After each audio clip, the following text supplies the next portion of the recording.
എൻ്റെ അമ്മയ്ക്ക് ഭയന്നിട്ട് എന്തെങ്കിലും ഒരു പ്രശ്നം വന്നു പോയിട്ടുണ്ടെങ്കിൽ നിങ്ങൾക്ക് അതിന്റെ ഉത്തരവാദിത്തം ഏറ്റെടുക്കാൻ പറ്റുമോ? ഞാൻ അതുകൊണ്ടല്ലേ നിങ്ങളോട് പറഞ്ഞത്. ഞാൻ തരില്ല എന്ന് പോലും ഞാൻ പറഞ്ഞിട്ടില്ല.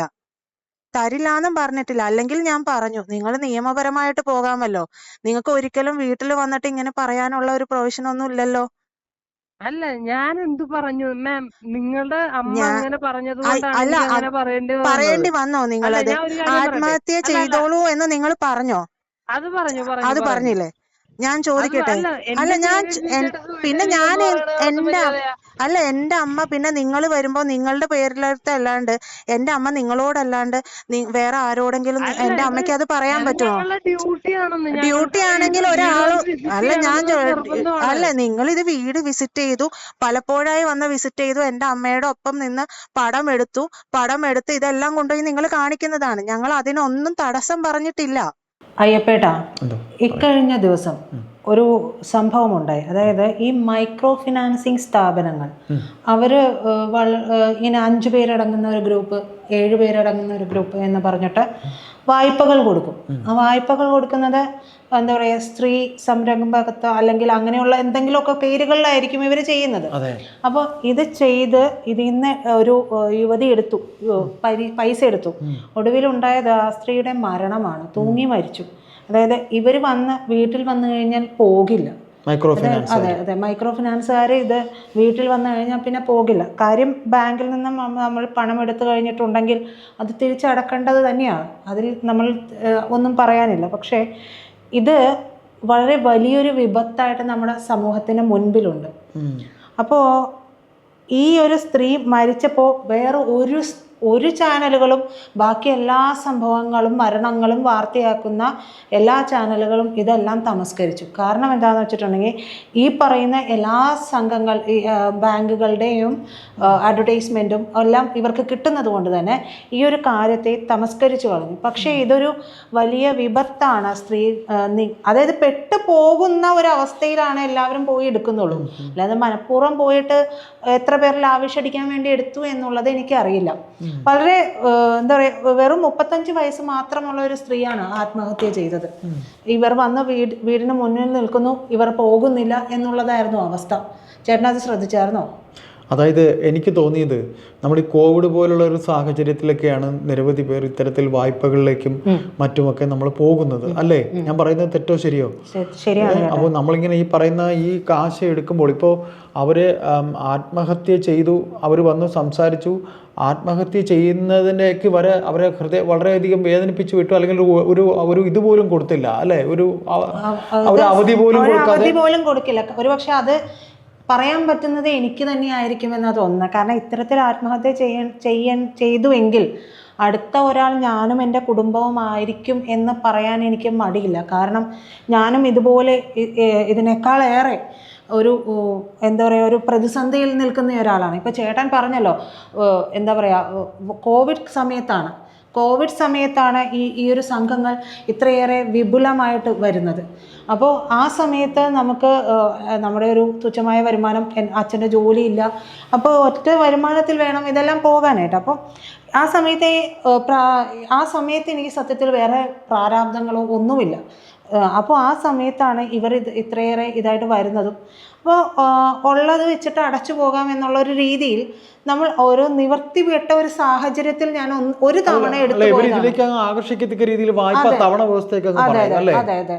അപ്പോൾ ഇത് നമ്മൾ ആ ഒരു പെട്ടുപോയ ഒരു സാഹചര്യം ഉണ്ടാവും. ഒരിക്കൽ പെട്ടുപോയാൽ, ഞാൻ എല്ലാവരോടും അതിനുശേഷം പറയും, നിങ്ങൾ ഒരിക്കൽ പോലും ഇങ്ങനെ വരുന്നവരുടെ കയ്യിൽ നിന്ന് ലോൺ എടുക്കല്ലേ. കാരണം എൻ്റെ ജീവിതം എനിക്കൊരു പാഠമാണ്. ഞാൻ എൻ്റെ കുടുംബത്തിന് വേണ്ടി എന്ന് പറഞ്ഞ് ഒരിക്കലെടുത്തതാണ്. പിന്നീട് അത് ഒരു തവണ മുടങ്ങുമെന്നായി കഴിഞ്ഞപ്പോഴേക്കും ഈ പറയുന്ന ഗ്രൂപ്പിലുള്ള സ്ത്രീകളും ഇവരും എല്ലാവരും തന്നെ വീട്ടിലേക്ക് വരും, അവിടെ ബഹളം ഉണ്ടാക്കും എന്നുള്ള ഒരു അവസ്ഥയാണ്. നമ്മളെ സമൂഹത്തിന് മുന്നിൽ നാട്ടിക്കും. അപ്പോൾ നമ്മൾ എടുത്തതാണെങ്കിൽ നമുക്ക് അടച്ച് തന്നെ തീർക്കാം. പക്ഷെ ഒരുപക്ഷെ ആ സമയത്ത് എനിക്ക് അതിനുള്ള ഒരു ധൈര്യം ഉണ്ടായിരുന്നുവെങ്കിൽ ഇന്ന് ഞാൻ ഇത്തരത്തിലൊന്നും പെട്ടുപോവില്ലായിരുന്നു. കോവിഡിന്റെ സമയം അറിയാലോ, 2 വർഷത്തോളം കാലം കാലം നമ്മൾ പൂർണ്ണമായിട്ടും എല്ലാ എൻ്റെ ഹസ്ബൻഡിൻ്റെ ഒക്കെ എല്ലാ ബിസിനസ്സുകളും നിലച്ചു നിൽക്കുന്ന ഒരു സമയമാണ്. ജോലി തന്നെ പകുതി ദിവസമുള്ള ഒരു സമയങ്ങളായിരുന്നു.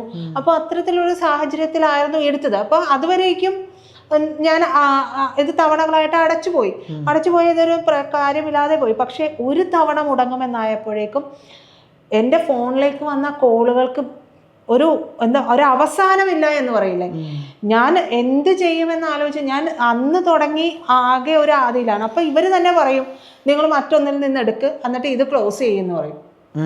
മറ്റൊന്നിൽ നിന്ന് എടുത്ത് ക്ലോസ് ചെയ്യാനായിട്ട് ഈ സംഘങ്ങൾ തന്നെ ഒരു തരത്തിൽ പറയും, നിങ്ങൾ എവിടെന്നെങ്കിലും എടുത്തിട്ട് ഇത് അടച്ചോ, ഞങ്ങൾക്ക് ഇത് അറിയേണ്ട ആവശ്യമില്ല. അപ്പൊ ആ പറയുന്ന എവിടെയെങ്കിലും എന്ന് പറയുമ്പോൾ ഇവര് സൂചിപ്പിച്ചു തരുന്നതാണോ? അപ്പൊ ഈ ഗ്രൂപ്പിലുള്ളവർ എന്ത് പറയും, അടുത്ത ഒരു ലോൺ ഉണ്ട്. അപ്പൊ ഈ ഒരു സാഹചര്യത്തിൽ എവിടെയെങ്കിലും ഒരു ഗ്രൂപ്പ് സെന്റർ ഉണ്ടാവും.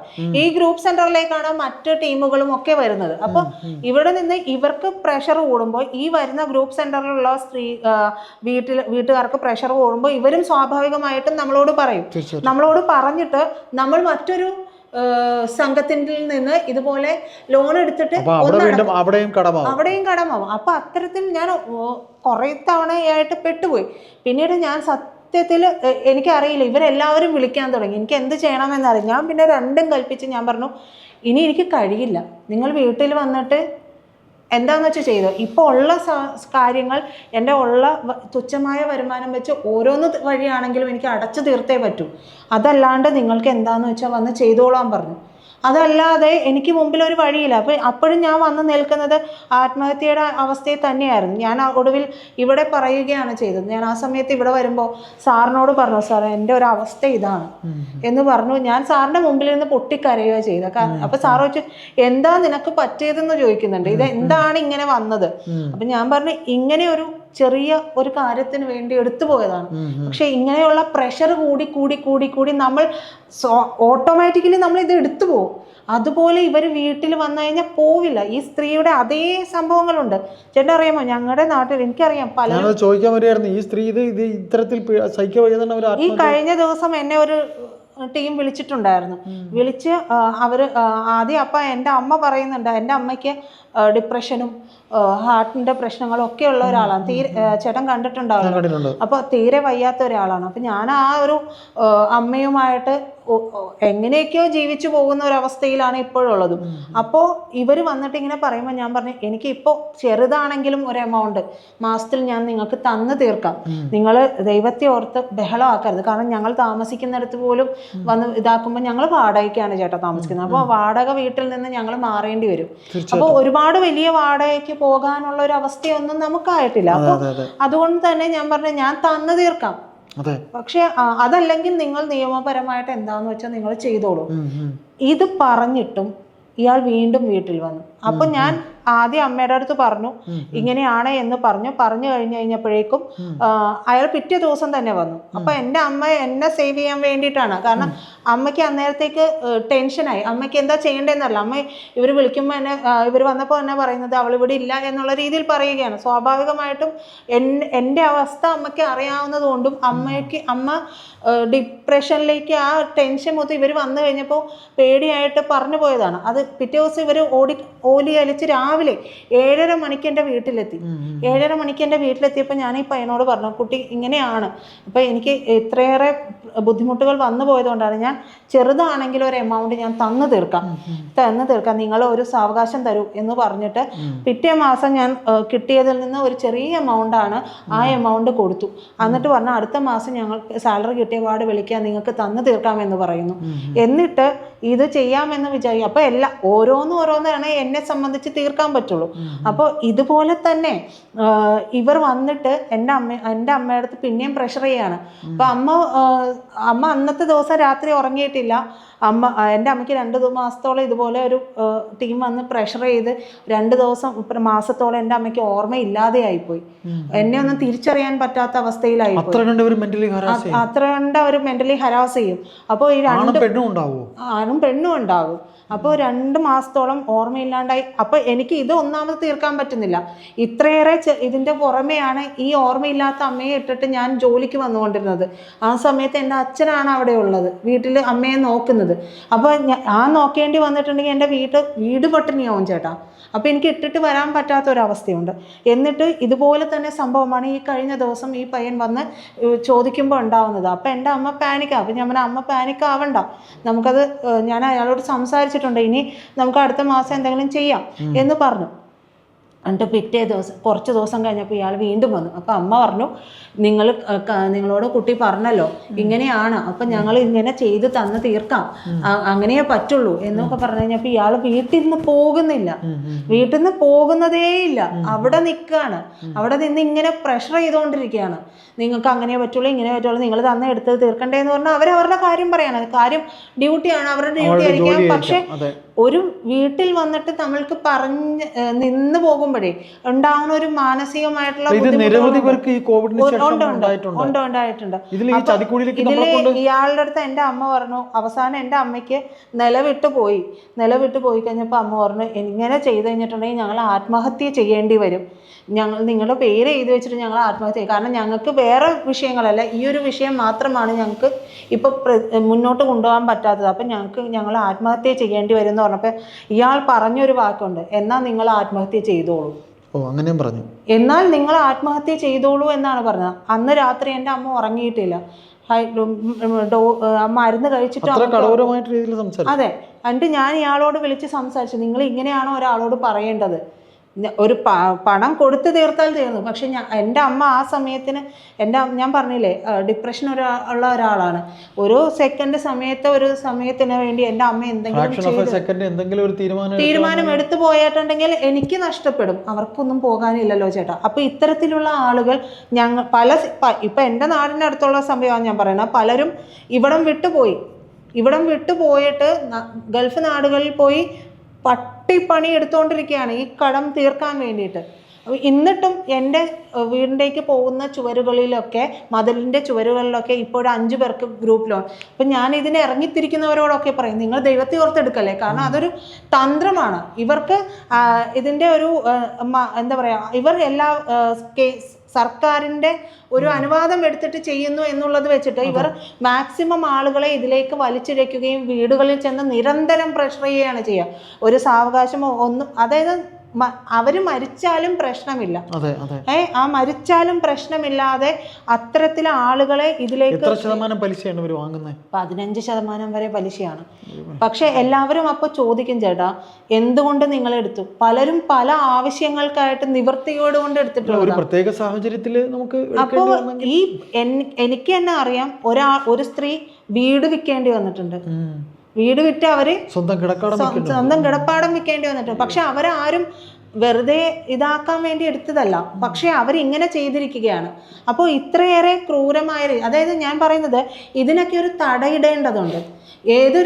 നമുക്ക് കൃത്യമായൊരു എന്താ പറയുക, കൃത്യമായ ഒരു മാനദണ്ഡങ്ങളില്ലാതെ, ഇവർ മാനദണ്ഡങ്ങൾ എന്ന് പറയുമ്പോൾ സർക്കാരിൽ നിന്നും ഒക്കെ കിട്ടേണ്ട കാര്യങ്ങൾ എടുത്തിട്ട് തന്നെയായിരിക്കാം ഇവർ തരും. പക്ഷേ ഇത്തരത്തിലുള്ള സംഘങ്ങളെ ശരിക്കും പറഞ്ഞു കഴിഞ്ഞാൽ കൊള്ളപ്പലിശ സംഘങ്ങൾ തന്നെയാണ് ഇത്തരത്തിൽ മൈക്രോ ഫിനാൻസിങ് സ്ഥാപനങ്ങൾ എന്ന പേരിൽ നടത്തിക്കൊണ്ടിരിക്കുന്നത്. ബ്ലേഡ് തന്നെയാണ്.